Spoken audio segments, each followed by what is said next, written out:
ලෝකේ උපදින්නේ පින්පව් කියන කර්ම දෙකම කරපු අය.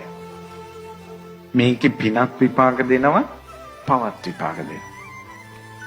ඒ නිසා සැපයක් දෙනවා, දුකක් දෙනවා.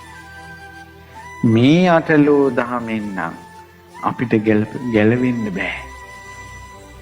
හිත මායාවක් වගේ පෙන්නයි. බෑ අපිට සැප ඕන කියලා. නමුත් කැරකෙන කරත්ත රෝදේ වගේ තැන් 8ක් පොළොවේ ස්පර්ශ වෙනවා වගේ කරත්ත රෝදේ 8කට බෙදුවොත්, නිම්මලල් 8කට බෙදුවොත් ඒක කැරකෙනකොට ස්ථාන 8ක් පොළොවේ ගෑවෙනවනේ.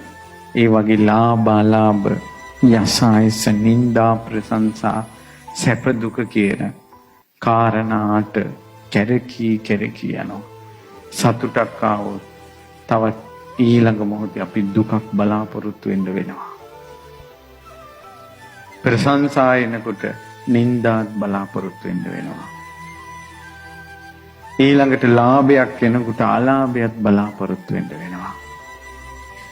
මේ අම්මලා චූටි දරුවෝ දැන් තුරුළු කරගෙන ලං කරගෙන ඉන්නවා. කවදා හරි දවසක ඔය දරුවෝ දුරු වෙලා යනවනේ.